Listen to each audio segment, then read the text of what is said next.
What's going on, guys? Almost 2022. How was everyone's Christmas? Or Hanukkah or Kwanzaa, whatever you celebrate. I got COVID a second time right on Christmas. Jesus, Shrek. That's brutal. That is brutal. Tall Kid, how you doing, man? I agree. 2022 should be good. That sucks. That really sucks, Shrek. I'm sorry to hear that, man. But I do have some good news. Couple things. And then we'll get into the news. Number one, Patreon. I'm working on it. We should have that up and running on Saturday. There's going to be a bunch of goodies with that. That's including exclusive streams and content and all that fun stuff. So you know how we do our live streams on Saturday, and you know, after the fight's done and everything like that. I'm talking. Once the fight's done on Saturday, a lot of times we just end the stream, right? And occasionally I get motivated enough to do like an hour-long rant session. So what I'm thinking is that stuff like we could do 45-minute like post-fight exclusive streams and stuff like that. I watched the Paul versus Woodley 1 in August. I got COVID 1 week later after 2. Oh my God, you got Omicron, dude. Oh my God, the whole COVID curse. So we'll get that going. And then guess what? There's a new segment we're doing on Wednesdays now. And I think you guys are really going to like this. I came up with this at like 4 o'clock in the morning, and I'm like, I have to do this. This has to be a new thing for Wednesdays. So Wednesdays, we always do boxing news. I've been doing fight predictions so that way I can make sure we have enough content for Wednesdays, because Wednesdays can be a little bit light for content. I then came up with the idea that we'll do a new segment. And when we do it, it'll be near the end of everything. I think you guys are going to love this. This might be my best idea I've ever come up with for the channel. I promise you, it's going to be hilarious. So I'm pretty pumped for it. So, you know, I think we'll have a good time. Because there's nothing better than going through the news, but then also having a little bit of fun at the end. Another reason to blindly hate Jake Paul. So, first thing we'll do, and I don't want to bring the mood down too much. Omicron feels worse than normal. Damn. Rumors of Paul versus Woodley 2 only doing I don't believe 65K buys. That doesn't seem right. That doesn't seem right to me. Because you know why? I'll tell you why. Because there's boxing matches that don't get any promotion, Tall Kid, like at all. And I mean like zero promotion. And I mean zero promotion. And they do over 100K. You know. So, I mean, there's fights that happen that people are like, I can't even, you know. Buys on cable, 250 to 300K total, in my opinion. Yeah. I mean, I'm willing to bet they probably did at least $250,000. Because, like, you know, Terrence Crawford versus Sean Porter, they didn't promote at all. And it did over 100K. Like, there's fights like that. They literally don't do any promotion whatsoever. And Terrence Crawford and Sean Porter don't use social media enough. So, I wouldn't be surprised. Okay, first piece of news. And it's not about a boxer. It's sadly about an announcer for boxing. Dave Diamante, critical after a motorcycle accident. So when I first read it, I'm like, well, how severe is it? And it's pretty bad. He's going to have to learn how to walk again, kind of thing. he will not be probably working in this space again. Maybe ever. So he had 3 fractures to his spine, multiple broken ribs, and serious damage to his right knee. So that's pretty bad. He's in really bad shape. Really bad shape. So I'm really kind of sad to hear that. He wasn't a announcer that was like always my like go-to favorite, but he was growing on me, and he has his own style, which I appreciated. His Instagram, by the way, if you don't follow him on like Twitter or Instagram, exactly, Tell Kid. Like, if you didn't see his social media stuff, like, he took gorgeous photos wherever he was. He had a really good sense of style, so that's really sad to hear. So I didn't want to hear that, but man, that's it. It really, really sucks. But I'm sure, I'm hoping that he'll recover and get back on the horse. Matt, what's going on, dude?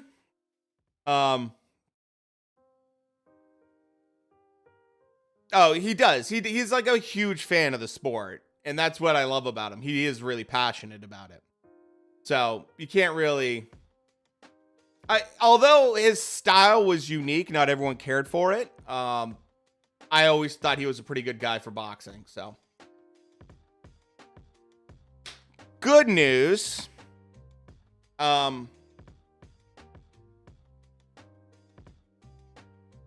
This is huge because we're starting at the lightest weight class, going to the heaviest weight class as always. Gonzalez, dude, Chocolatito versus Estrada 3. This should have been Chocolatito versus Estrada 2. Should have been fight of the year. Ring Magazine gave it to Tyson Fury and Deontay Wilder 3, which I don't agree with. Oh, I heard all about that, Shrek. Oh, Tall Kid. Go back and watch this. Go back and watch both those fights. If you got a little time on your hands, you will love it. It's guys that I think their last fight, they each threw like over like, I think they almost broke a record where they threw like a combined of 26 or 2,400 punches. It's insane. They each threw like 1,200 to 1,300 punches a piece. Like it's ballistic. It's unreal, man.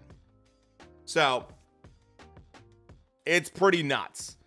Chavez Jr. might fight Jake in the summer. I saw that. Yeah, Chavez is banned in Nevada and Arizona. Good.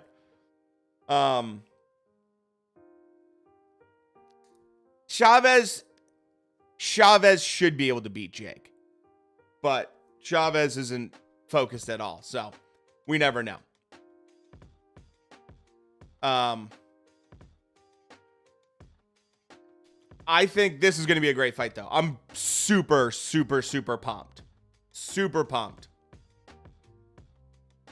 And the fact that I thought this was going to get done this year, it didn't, but still. It's going to be awesome to see it again. And it's in March. And if everything goes right, if everything goes right, we'll have that, and we'll have Fury fighting, and we might have AJ and Usyk fighting. I mean, that's those 3 fights all in the same time, roughly. Yeah, Tall Kid, you got to understand, the Tommy Fury fans are ridiculous.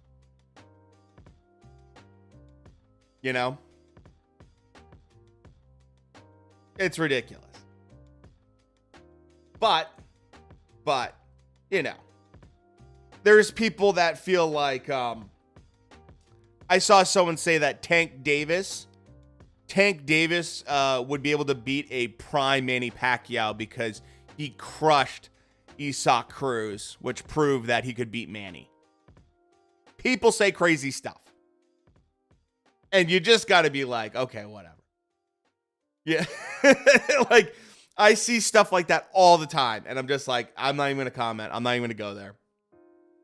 It's not worth my time. It's not worth my time. Speaking of, though, I know. Speaking of the man, the myth, the legend, that is Isaac Cruz. Ryan Garcia. Ryan Garcia really seems to want this fight, which is kind of interesting. And I say it's interesting because, one, Ryan Garcia only had one fight this entire year. And that was a very different style of fight. Isaac Cruz could be trouble.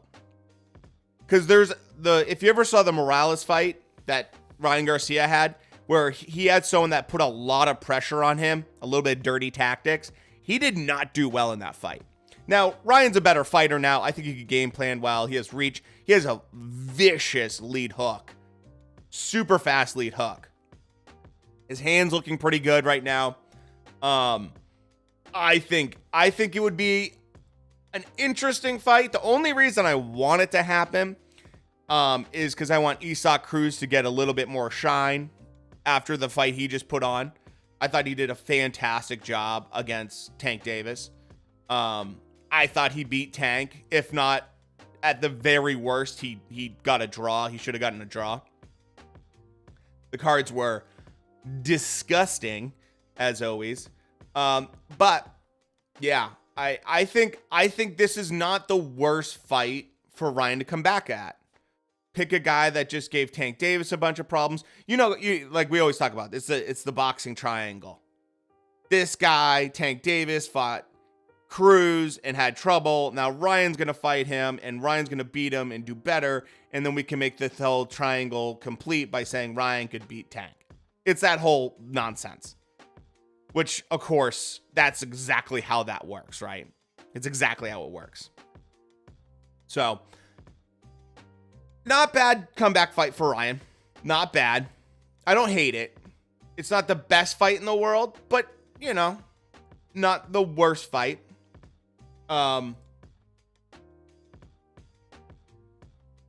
I agree, Shrek. I mean, there were definitely some rounds that could have gone either way. I think we had some people that felt very, very strongly that Tank really did not win that. But let's be honest, if you're going to go into that environment, you kind of know you got to really shine to win those scorecards. Like that's a tough assignment. That's a really tough assignment. And I think Isaac Cruz knew that going in. Like he's not going to get the best scorecards. It's just not going to happen. He's got to definitively win those rounds in a huge fashion. Oh yes, we are going to be talking about AJ's new trainer, or training he's been doing. But Kambosos, we're going to talk about this a little bit later as well. But Kambosos, man, this dude's chirping on Twitter, and I love it. I love what he's doing. He says all the right things. He's like, him and Haney went back and forth on Twitter. And Kambosos is like, sell some of that jewelry and come on down to Australia. I'll beat you up. Like, it was like, it was fantastic. I love the trash talk. The trash talk's pretty fantastic. Now, one thing that was interesting I wanted to bring up, and this was from Lomachenko's social media as well as from Kambosos. He reposted something that Kambosos did on Twitter, which is he put up a poll. Who do you want me to fight next? And it was Tank, and it was Ryan Garcia, it was Devin Haney, and it was Lomachenko. And out of all those four guys, the number one person people wanted him to fight was Lomachenko. Number two was Devin Haney. I think Devin Haney had like 30% or something like that. Lomachenko had like 38% or something along those lines. So it was pretty definitive that a good majority of people want him to fight Loma. That said, I think that a complete undisputed would probably be more ideal. You know, it's interesting that the WBC now, ironically, now is starting to talk like Devin Haney's that actual champion finally. So, but we'll see. Oh yeah, Loma crushed Richard Comey. Richard Comey, I think, maybe had one good round or a couple, very few at most. He got pretty run over.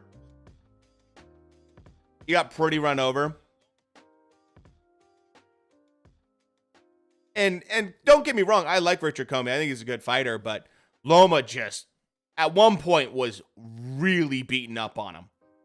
Now, Loma did one thing I didn't like, which he started talking.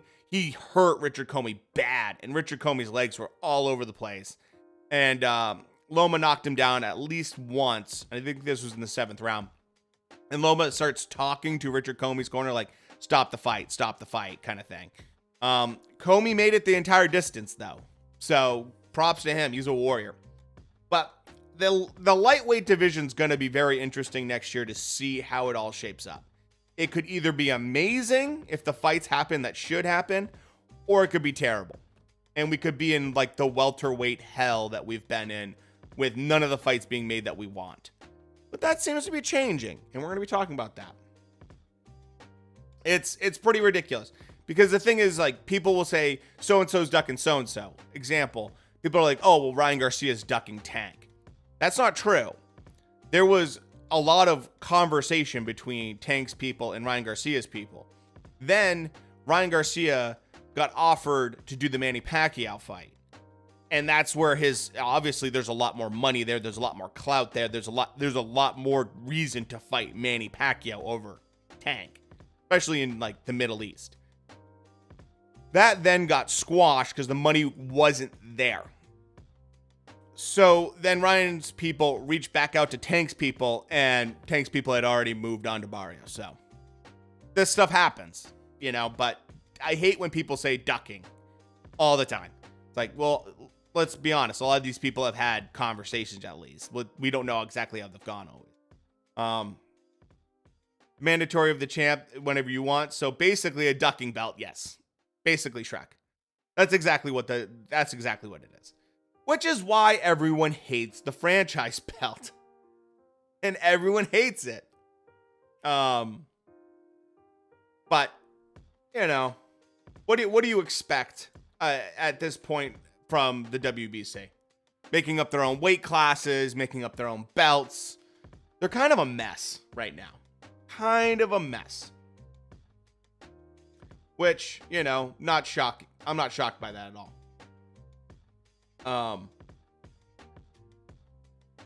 The hate for Garcia is a couple reasons. One, at one point he asked for a lot of money. He's like, I want $2 million minimum. And this is before he even beat Campbell.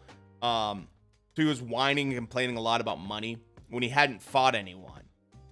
Two, they make a really big deal on DAZN about his social media following and him being linked with the Pauls and being friends with them. Obviously, people that's going to bring some hate. He kind of has the same problem that Oscar De La Hoya had, which is like the pretty boy thing where people see this guy and they're like, oh, he's just a face. He can't actually fight. There's that element to it. There's a lot of hype. And his little viral videos that he did, people are kind of like, okay, well, get in the ring and fight someone. I don't want to see you use a blindfold and hit a bag. I don't care about that. I want to see you do work. So there's some reason there. I think that for me, the biggest thing was I was like, let's see what he can actually do. And he proved himself with Campbell. Now, if he can be dedicated this next year and really bounce back well, I think he's going to be an interesting kid to watch. So I used to be on the kind of like really didn't like him, but now I'm kind of so about it. This next article I thought was kind of interesting, but it's more like a bigger question. And so I want to see what you guys thought. And you rate Garcia's chin after he got dropped by Luke. Well, Luke got him, but that wasn't a serious like punch kind of thing. That was a him going backwards, kind of more like flash knockdown. So he hasn't really been hit. I haven't seen Ryan Garcia get like really chinned at all. Unlike Devin Haney against Linares. Like when Devin Haney got hit and Linares made his legs do that little dance, that's when people started really no one ever questioned Haney's chin until then. I agree. Tank's opponents have been pretty lackluster. And they probably will be until people demand it. So, because, that's how Floyd works. But I saw this and I was kind of like, I don't know. Leo Santa Cruz is, he's had some great wars. He's not a true like lightweight or a true 130. He's more like a 126 pounder. But, he had some wars with Frampton in particular. Really solid fighter. Volume. Guy has crazy engine, crazy output. He's not the hardest hitting guy though. And with Tank, Tank was getting hit, but it wasn't hard enough to really stop him coming in, and Tank just demolished him with that one punch. Yes, it does. And that's the next thing we're going to talk about, Shrek. Josh Taylor. Does this hurt his kind of like popularity, right? And I think I saw this article, I'm like, no, because Josh Taylor has almost consistently fought extreme top level talent fighters in the last couple years. So I would say no. That said, I think the bigger question of, does fighting lesser opponents hurt a popularity of a fighter? And I would say absolutely. We were just kind of talking about that. But at the same time, if we don't have some of those matches, sometimes we don't get the upsets we did. Josh Warrington getting upset by Lara. No one had ever heard of Lara before that fight. Santos beating Mikey Garcia, getting embarrassed by a complete nobody. Hell, even George Kambosos beating Tio. Like, he was pretty much off most people's radar. So, in a way, I'm kind of like, does it hurt their popularity? It can. Tyson Fury is a perfect case of that. After the Wilder fight, and he has the Schwartz fight and the Otto Wallin fight. The Schwartz fight in particular, it was his first major fight in the U.S., and it was pitiful.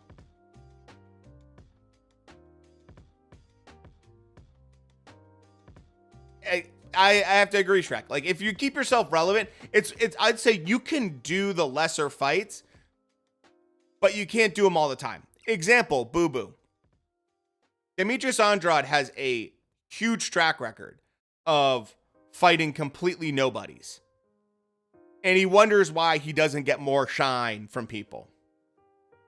And it's kind of one of those things, like, you keep fighting people that no one cares about, and you can't seem to make a big fight, which is weird because the fact that Triple G is under the same promotion is just bizarre. Like, that should be an easy fight for Eddie to make. So, I mean, Jake's, to his credit, can frickin' sell a fight. He's one of the better promotional individuals that's in boxing right now. And people don't want to give him credit for that, but the kids can sell a fight. So I'd say in general, like, oh, I saw that tall kid. Yeah, no, she's an embarrassment.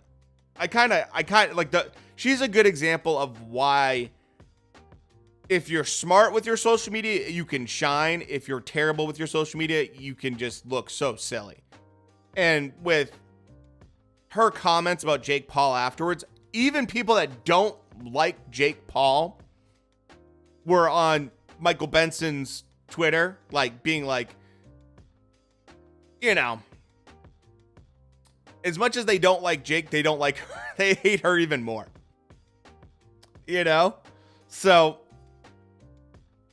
it's kind of one of those things. Like, if you're hated more than the Paul brothers, you got to really work for it. Because normally, if if they get posted by anything, by anybody, normally that's like the haters come out. But it was weird. It was all, everyone was hating on Clarissa Shields. So it's one of those things like, you know, you're going to fight lesser opponents. You got to build it up and you got to make sure you're still relevant and keep progressing still. It's got to be a stay busy fight. Like this Josh Taylor fight, this thing got canceled because of COVID.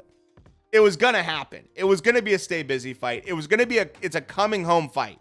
It's for Josh to fight in front of his people and make it a big deal. That's what this fight's for. That's purely what it's for. That's all it's for. Okay? It's not I'm here. I mean, he has all the belts, so it's not about belts. It's like, I'm going to be doing this fight, and then next year we can plan out and see if I can get my stuff together to fight who I feel like is the next, you know, progression. They'll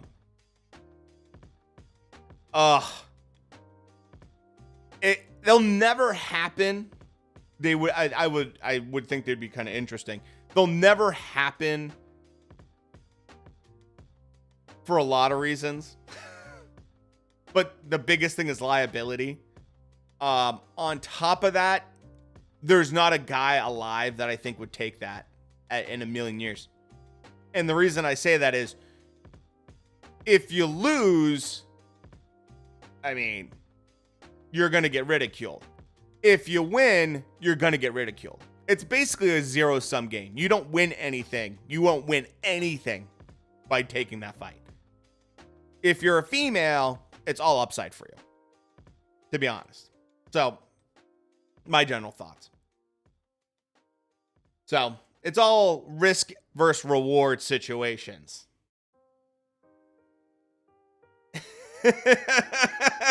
You know? The female boxing scene's pretty slim right now, for sure. So, let's touch now on welterweight really quick. This could be actually a pretty good card. Keith Thurman used to be someone that people feared. He used to be the one-time, you know, Keith one-time Thurman used to be someone that was revered in boxing. Because he used to go in there and demo guys. And he had some really good fights against some top level talent. And then he had some injuries, and now he's just kind of like talks a lot but doesn't do much. I'm glad to see him come back. I think it's good for him to come back. I'm really interested in the Santa Cruz fight because I haven't seen him fight in a while. I like Leo Santa Cruz a lot. He's a fun guy to watch. But I'm very curious to see how Keith's going to handle everything. Because he just doesn't give off the vibe that he cares anymore. So this will be a real check to see how hungry he is. Either he's going to be hungry or he's not. And it's going to be really, really obvious very quickly. Because Barrios, as we saw, is like a no-joke kind of guy. He's going to come at you. And he's a pretty decent boxer. He doesn't have the hardest punching power in the world. But he can box. And so let's see I'm very curious to see what happens. I'm very curious to see what happens with Keith in this. Because he could either be, it could end his career. It could completely end his career. He could go from, you know, one time being a very much respected fighter to just done. So let's see what he does. Let's see what he does. Let's see who else we got here. Here we go. As we always have to talk about now in the welterweight division, more likely to happen between an exhibition fight with a guy and a girl, or an exhibition fight between fighters in vastly different weight classes.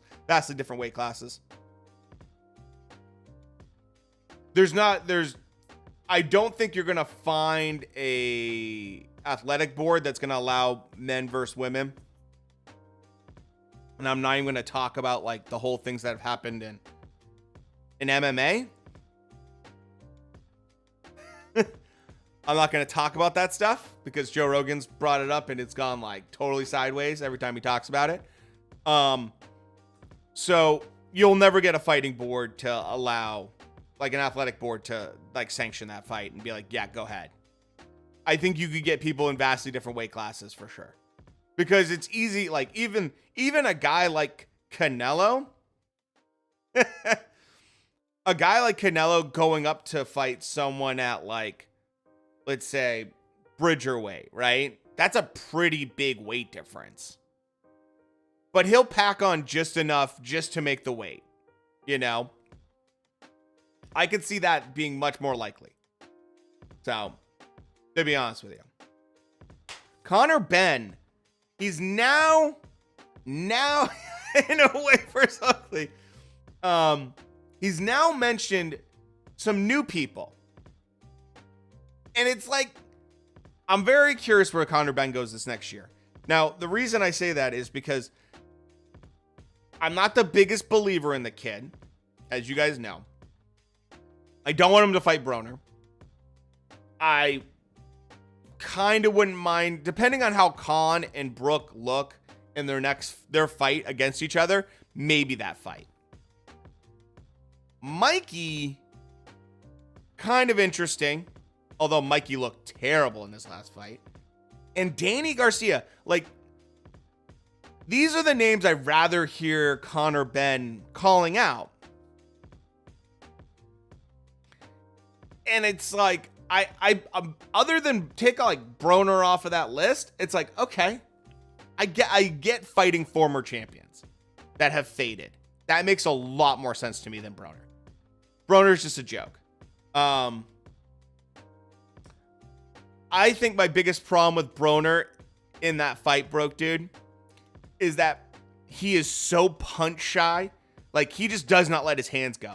And he's done that now twice. In his last two fights, his punch output's really bad. And so if he had his hands, like, let his hands go, it would be a little bit more interesting. But Conor Benn's kind of hungry. He doesn't have a problem letting his hands go. He hits pretty hard. I would probably lean towards Conor Benn. But this is a little bit more interesting. I have to say, if the kid, the one thing that was interesting, there was an interview with Eddie Hearn on him. And, you know, they asked what's next for him. There was a UK fighter, like, you know, why doesn't he fight this guy? And Eddie Hearn says, because he's not an international name. Conor Benn is an international name. We are building him as an international superstar. That's why we want him to fight guys like Adrian Broner, because we want his name to be recognized around the world. I get it. And yeah, some people don't like him. I would say the biggest problem is that his level of competition has been very low.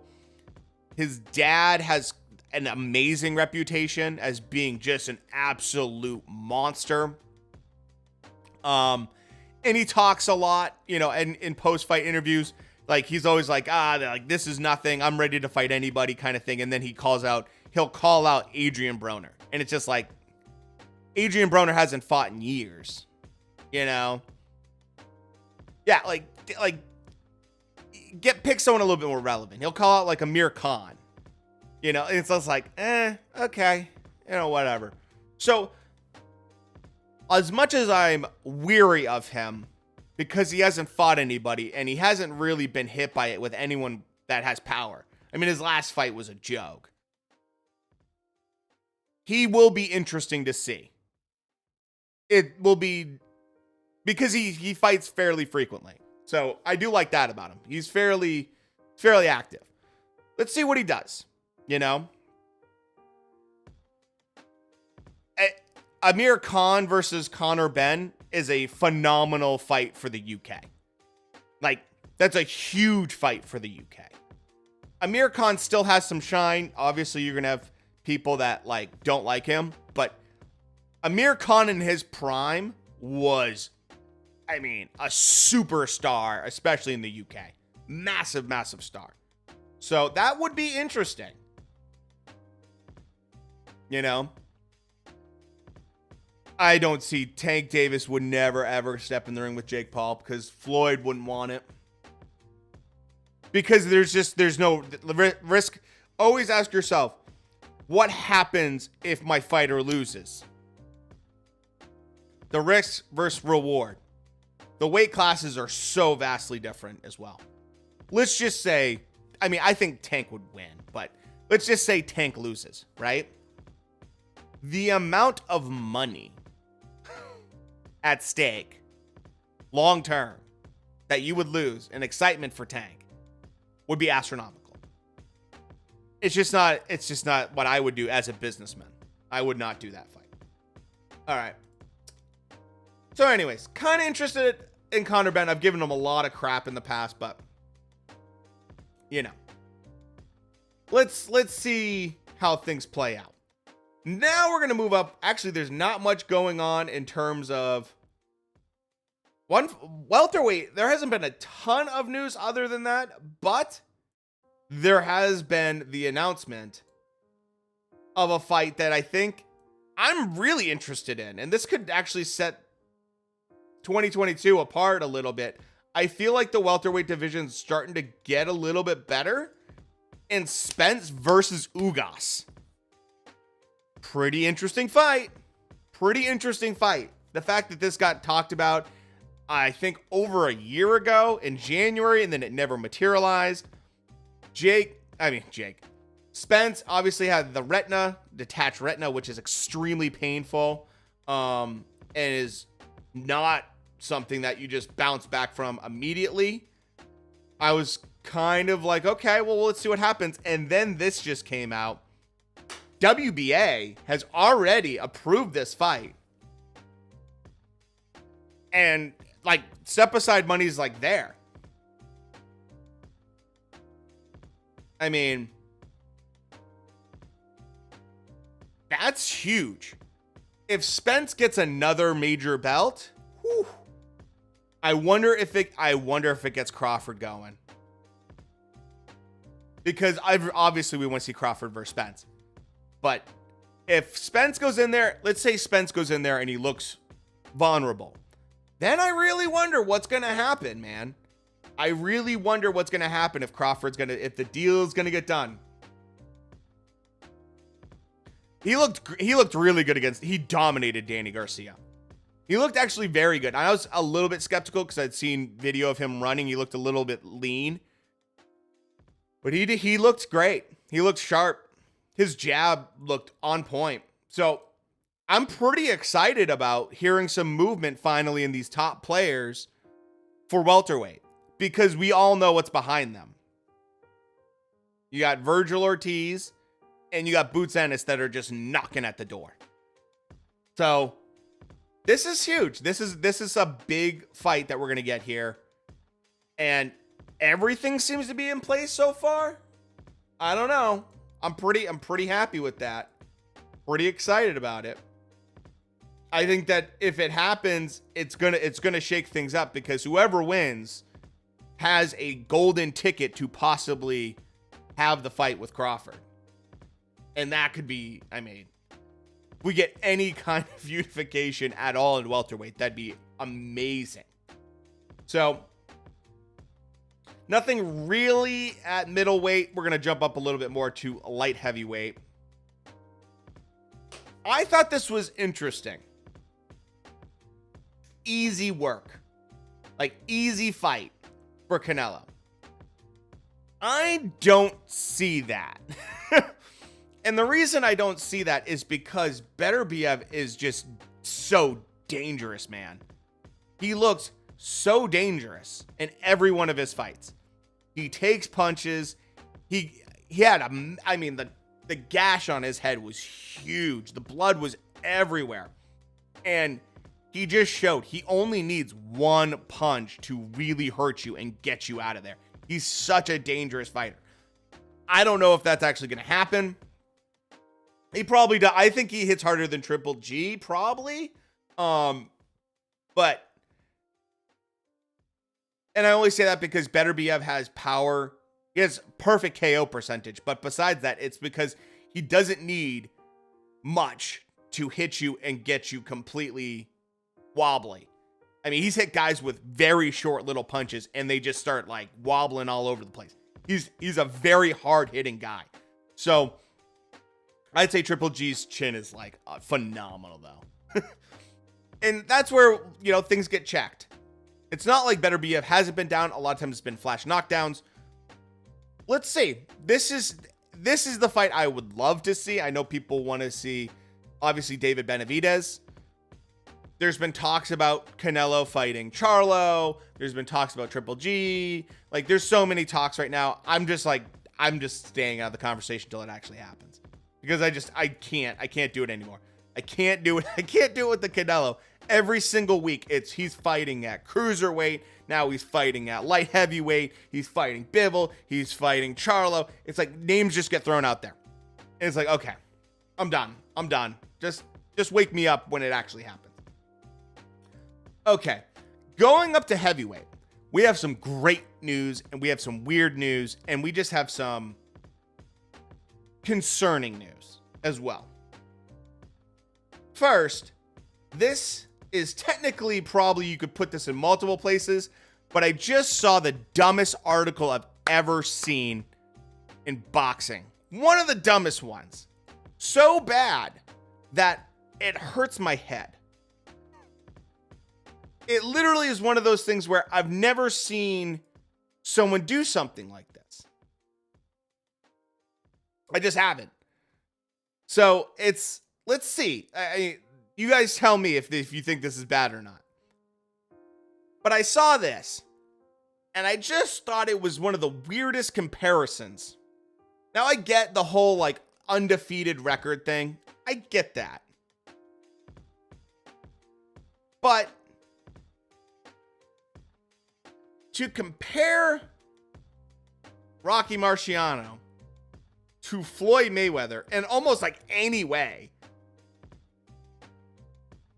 they're not just comparing. It's like this weird, like they're talking about era and like it's just. I think it's well established that these guys are just so different, fought in totally different eras, had totally different styles. Like it's one of the weirdest. I don't know.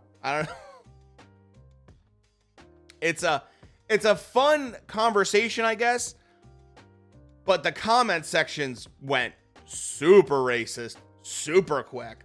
So I just ducked out of that real quick. But it was one of those articles I'm like, really? Should we really be comparing that? Yeah, I don't know. I guess you could talk about it, but it's not what I would be focusing in on for sure. So let's talk about AJ. Okay. And Usyk, because it's coming up. Does not look like there's going to be step aside here. AJ, you know, they're talking about Wilson in Dubai, getting ready. It does look like McCracken's out of the picture. I don't know to what degree. He still might be somewhat there, but it's clear AJ is trying to find something other than that. I think after that last fight and in general, the feedback he got in the corner was just terrible. Will the fight be in the UK? That's a great question, Tall Kid. I would put almost every penny I have, it's going to be in the Middle East. I'm just going to be honest with you. It's going to be in the Middle East. I'm fairly sure of it. I think it should be, if you ask me, it should be in Ukraine. Like, it should be a homecoming for Usyk. Granted, the politics and what's going on right now in Ukraine, maybe you don't want to do that. It's not exactly the best place to be holding major sporting events, maybe. So, I don't know if you guys know world politics, but probably not. Probably not the best thing to do right now. But the UK, I understand that. Ukraine and Russia are headbutting each other a little bit. There's a little bit of tension, a little bit of stuff going on. You can always Google that. I always try to stay on that stuff. But I think it makes a lot of sense to have it in the UK.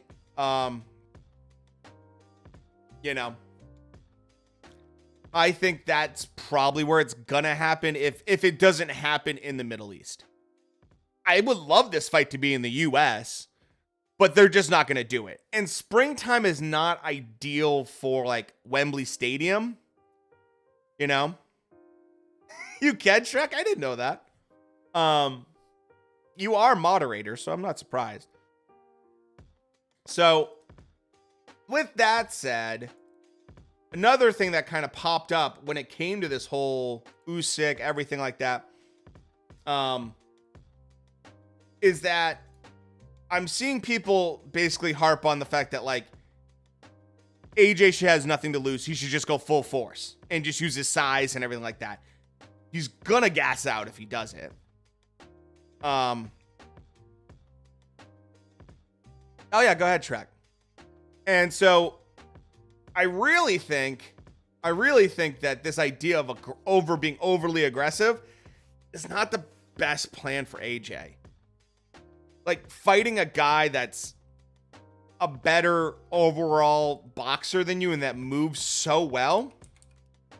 Yeah, I just don't see it being a great idea. I don't know. I don't think that you're going to win out. I just saw what you changed it to, Shrek. Okay, that's funny. Shrek just changed my title at Trovo to I impregnated Jake Paul's dad, ? With the parentheses exposed. Jesus Christ. So I don't love that tactic. I don't love that tactic. And I think if he does get aggressive, he'll gas out quicker. And it might really hurt him. Yeah. People are really, really harsh on AJ right now. And it's tough. He's in a really tough situation. He kind of can't do much about it other than try to get in there with Usyk and do the best he can. Maybe I don't think you're going to change who he is as a fighter at this point. You're not going to make him able to move better and get out of the way of these things. So, So, here's some concerning news. To a degree. And that is Dillian Whyte is asking for $10 million to fight Tyson Fury, which is a good chunk of money. And Bob Arum's like, no way. We're not doing that. That's not happening. So, on top of that, to make things even more interesting, I saw this article and I had to read into it a little bit. And Tyson Fury is not going to be fighting with the WBC championship in March. Now, I was like, is he going to vacate? Like, is that the deal? It's not a vacate situation. It's a Tyson Fury wants to fight in March, but his mandatory is Dillian Whyte. Dillian Whyte, though, he has to wait for the arbitration to be done with WBC, and that's happening in March. So if Tyson Fury wants to fight roughly in March, he cannot be using the WBC belt, cannot be on the line, because it's going to be hung up in arbitration with a mandatory. So he'd be fighting just purely with his ring belt. I really feel like Dillian Whyte kind of screwed himself a little bit on this. So, yeah. I was like, is he dropping it? No, he's hanging on to it. But he's basically trying to do this. If you're going to be fighting me, you need to make sure that you have won your arbitration with the WBC. And if you haven't, I'm just not going to fight with the WBC belt on the line. And the most likely candidates are these. And I think one of them, Tall Kid, you pointed out, Andy Ruiz and Robert Helenius have been brought up. Now, here's a little thing to always keep in mind when you see articles like this. There's Andy Ruiz and there's Helenius. Helenius is 37 years old, has a style that would be very complimentary to Tyson Fury because he's a very come forward, backward, doesn't have like that. There's no tricks. There's no tricks. He is made to kind of stand there and kind of take a beating.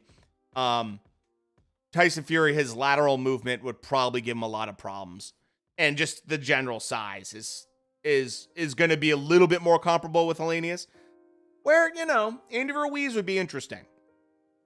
He's lost a lot of weight, especially after that knee surgery this year. Kind of intriguing. If you see those two names, I'm going to put my money on Helenius that's who he would pick. Because it's a less threatening fight.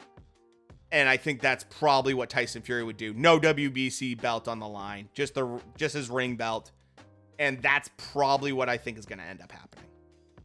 As of right now. I really want to see the fight with Dillian Whyte, but we know that's not going to happen. Because it's going to go Helenius in the spring.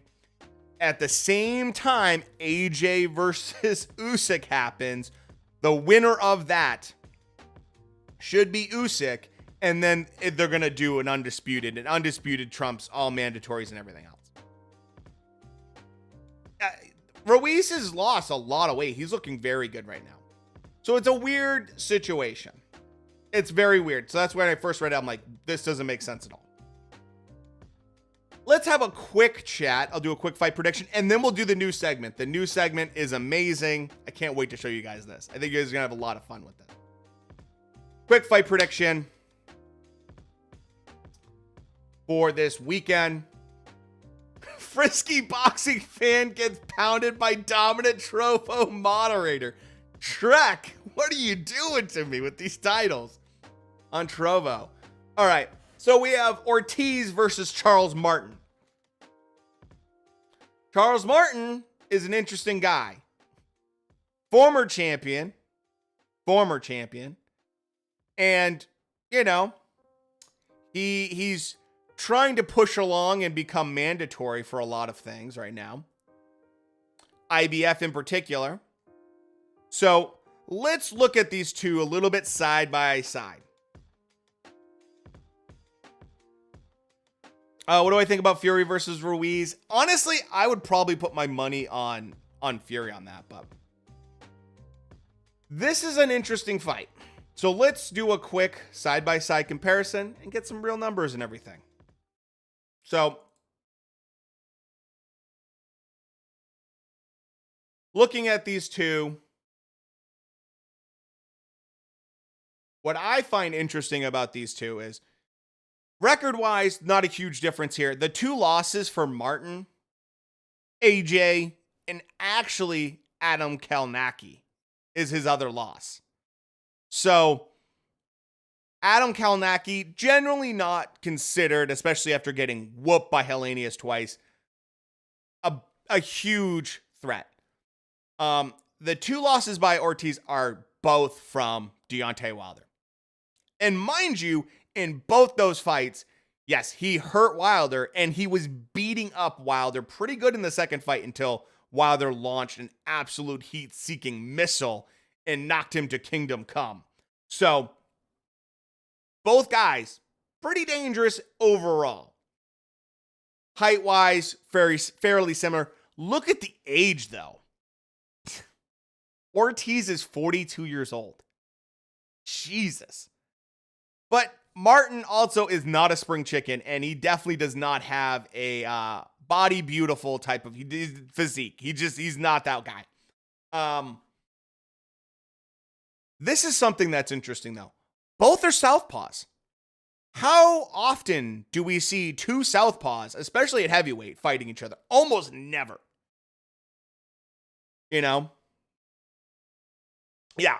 Wilder sent Ortiz into the shadow realm. It was brutal. Reach-wise, Ortiz, although being a little bit shorter, has a pretty decent reach advantage here. About 4 inches. Now, that aside, looking at it more from a, KO percentage, 75% from Ortiz. Martin has an 80% KO percentage. So they're both pretty heavy hitters overall. Now, if you ask me when you look at these two, and you have to kind of compare styles and stuff like that, Martin is certainly a little bit more simplistic in his boxing compared to Ortiz. Ortiz has really good footwork. He can move really well. He has that Cuban background of just great pedigree. And when you look at who they've both fought, it's kind of interesting. Looking at Martin a little bit, Gerald Washington, he had that stoppage. That was a pretty piss poor fight if you watch that. Not a great fight. Like I said, Kalnacki. Joshua was his biggest name, and he got crushed. And I mean crushed by Joshua.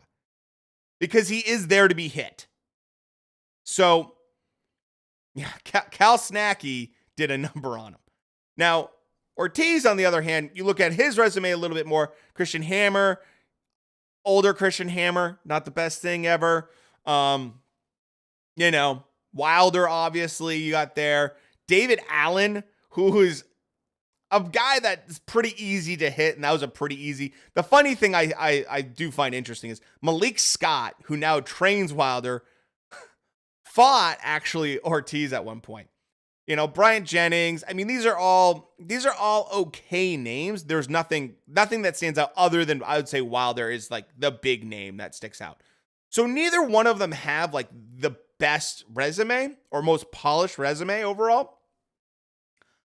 If I'm going to pick one, I'm going to pick the better boxer. And the better boxer, in my opinion, is Ortiz. I think if you look at how smooth he is, how much better of an operator and just overall boxer, I think he should win. It also goes to show, if you look at where they're kind of ranked in terms of current rankings by different, ABC belts, it is interesting that Martin only has one ranking, and it's by the IBF. So Ortiz has always been a guy that people have claimed to be a boogeyman kind of thing. We'll see. I'm very curious about this fight. The other thing that's cool about this fight, though, is that the undercard, we get Frank Sanchez, who's a wonderful guy to watch. We have Gerald Washington, who lost to Martin and is really past his prime. Michael Coffey is not good. So that will be a bad. Rice Coffey 2 will be terrible. That will not be a fun fight to watch. But Frank Sanchez is a fantastic fighter. Great possible heavyweight to see what he can do. So this is kind of like a heavyweight packed card. We'll be live during it. Is it worth pay-per-view? I don't know about that. That's a little bit much. So I think overall, I think Ortiz wins. That's my big prediction, is Ortiz is going to win, I think. I think there might be a knockout. I think it might be a little bit later in the fight. Maybe 9th, 10th round, we'll get a knockout. That's what I'm hoping for. Okay. Are you guys ready? The new segment we are doing on Wednesdays is something I feel like is very appropriate for what we enjoy. And what I've started doing a lot in Discord was I was always posting different boxers' tweets all the time, all the funny stuff. So I started thinking maybe it should be a segment that we do every week called Tweets of the Week. And we look at all the different tweets and we finally come up with who had the best tweet of the week, the funniest tweet, whatever. And we have some doozies, some absolute, chef kissed, beautiful, beautiful ones. Yeah. Tweet review. Yeah, it's basically, that's what we're doing this week. So that's a new segment. I thought it'd be super fun. And let me tell you, there's some great ones. So let's get into it. It's time now for Tweets of the Week. Okay. The first tweet. Shrek. The first tweet that we will start with comes to us by Terrence Crawford. And this is Terrence Crawford trying to be, I would say, a little bit more deep. We might sleep on the same pillow, but our dreams are not the same. And this is something I always rag on boxers about, is like trying to be these like philosophical individuals and say this stuff. Every time they do it, they get clowned on. But Terrence likes to do it a little bit much. Yeah, a lot of puppets around here. I hear, guess I got to be the puppet master. It's like, I know it sounds good in their head, but it never looks good on a tweet. And when you look at the way people reply, it's just like, it's never as good as they think it's going to be. No one's going to be like, wow, this is incredibly deep. like, just don't do that. Just don't do it. This next one, when I saw it, I was just like, I fucking love Derek Chisora. I love Derek Chisora. And this was right after he lost. And it's just straight up, fuck retirement. I'll be back in the summer, bitch. And when I saw that, I'm just like, God bless you, Derek. Derek Chisora he's a national treasure for the UK. Now, to go with that, Eddie Hearn had something to say, which was, he said, Deontay Wilder, we want to see you back in the ring. I've got the perfect guy for you, Derek Chisora. Come on. He's getting on a little bit. He's coming off 3 defeats on the Spin Now easy comeback fight for Deontay Wilder. Derek's ready. The amount of people that were like, Eddie Hearn just wants to see a dead body. Like that's a wild fight. If that were to happen, Deontay Wilder versus Derek Chisora, absolutely fireworks. Like, absolute fireworks. Someone's getting knocked out for sure. I think it might be Derek Chisora, but Jesus, Eddie, the guy is just taking beatings, and you're gonna throw him in there with one of the most deadly punchers in boxing history for heavyweights. Okay. Devin Haney, this is him and Kambosos going back and forth. Kambosos is basically like, dude, sell some of your jewelry and you can help finance this fight. And, Haney's not hearing any of that. He's like, you know where the money's at. Let's get it on. Let's get it going. Devin Haney and him went jarring back and forth a bunch, which I thought was pretty funny, just seeing George Kambosos actually, I thought, won a lot of these kind of back and forths. I thought Kambosos came out on top on that. So they had a little spat on Twitter.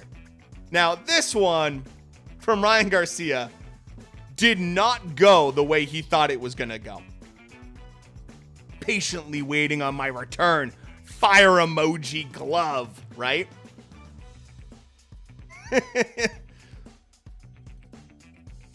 And this is the first thing that comes right up, and this got repeated multiple times. to just pull out again and call Cruz a C-level fighter. Now you want to fight him. And it was just like, yeah, so you could just pull out of another, you could cancel another fight. Dude, this was just rampant in his comment section. Totally did not go that way that he thought it was going to. And it was very much exactly what he kind of deserved after this last year. Very weird year for Ryan. Now, another person that is a boxer / considers them a philosopher and loves to drop knowledge is Regis Prograis. And he had this to say, this very deep tweet. There's only one question you must ask yourself about every person in your life, no matter how long you've known them.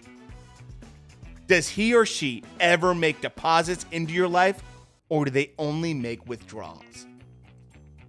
Deep, right? And about 12 hours after sending this tweet, he does this. It's just like he goes from talking about life and philosophy. He goes from trying to be deep to talking about going deep in like 12 hours time on Twitter. And it's just sometimes hard to take these guys serious. You know, I don't think they realize that people see everything that they're saying. You can't go from trying to give people life advice to talking about. Oh my God. Okay. I have the best for last. These are truly, in my opinion, the best tweets we have seen in the last couple weeks. And there's one guy that I think is, how can I put it? He is very close to being king of tweet of the week. Very close. Very close. And that is Mr. Rolly. Rolly does not only come out with one good tweet, he comes out with a plethora of tweets that are just amazing in like 2 hours. And let me tell you something. If you don't follow this man on Twitter, you are missing out. They are incredible. It's the best entertainment on Twitter. So I'll get to this one right here. I'm highly disappointed. He does not tell you what he's disappointed about, why he's disappointed, but he is. And then my favorite thing is this. He goes, Strawberry Fields Forever has always put me in a good mood since I was a kid. And right after that, and within the same hour, he says, nothing is real. It's just like the polar opposite kind of vibe in the same hour of tweeting. It's unbelievable. It's unbelievable. And these aren't even the best ones. We're getting to the main course now on Rolly tweets. And that is, I've been done dirty too many times. I don't trust any of them. They're all the devil. When he says it, I just picture a little old lady or something like saying this at church or something. I don't know. It's just the fact that they're all the devil came out, and I'm just like, okay, all right. So he doesn't trust anybody. Fucking hate the sound of text coming to my phone. Does anyone need to tell Rolly you can put your phone on silent? You can put it on vibrate, Rolly, and you don't have to hear any of those texts. It's just a little tip for you. If you're not enjoying it, that's all you gotta do. And this one right here is one of my favorites. Rolly is the heart. Okay, let's set up. He talks about himself in third person a bunch, and it's amazing. Rolly is the hardest puncher in the world, and he found a way to punch even harder. It's so good. It's so good. It's like what you would hear in like a D-level movie that is trying to do like in the trailer. And he says, I might just quit boxing for real. This sport is all bullshit.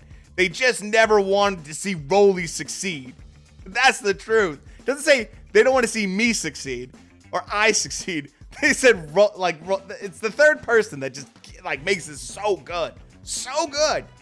And then this is my favorite one. Boxing doesn't deserve Rolly. And it's just like, oh, the third person. The third person. When I saw this, and with the Rolly is forever and the jacket and everything, it's so perfect. Oh my God. It's a masterpiece. It's a masterpiece. It's a masterpiece, really. But there was one tweet this week that comes from the king of social media, the absolute dawn of all Twitter, Instagram, everything. This man is by far the Babe Ruth, the Michael Jordan of social media for boxing. And every time he lets it fly, it's just a thing of beauty. And that tweet that we have, that I think is tweet of the week, goes to Mr. Adrian Broner. And it reads, for all the girls I forgot I had sex with, I want to say sorry, and I mean no disrespect saying this, but I won't forget no more, cause I don't drink anymore, and 9 times out of 10, I was drunk fucking you. Oh, it's chef kiss. Perfect. It is the tweet of the week from Adrian Broner. And let me just tell you, it's everything you want. It's everything. Too much information. Why did you write this and send this out? You just admitted you're not drinking. So you're not drunk when you sent this out. Like, you don't have to tell people this. The other part is the grammar's terrible. This is just a one long run-on sentence. It just has all of the perfect elements for tweet of the week, because there's just no reason for it to exist other than he felt compelled to let all these women know that he had sex with, that he was drunk when he did it, but it's not going to happen anymore. Perfect. It's perfection. It is perfection. And I absolutely love it. Love everything about it. And this right here is my favorite one right after. That's all right. Child support will remind you. Oh, it's so good. Oh. And it's just like,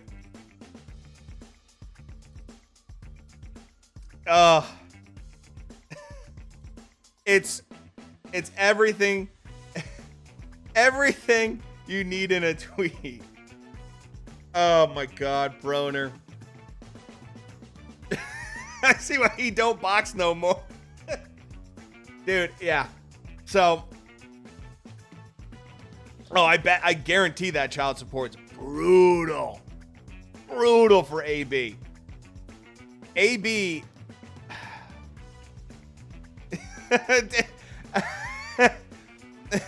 the comment section. You were sober, remember? Like, the comment section is just wild. And I just...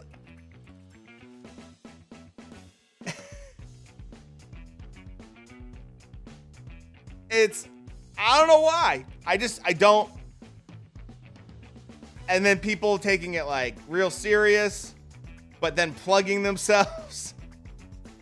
Which is the funniest part. Adrian, it takes a real man to say I'm sorry, and I applaud you for stepping up.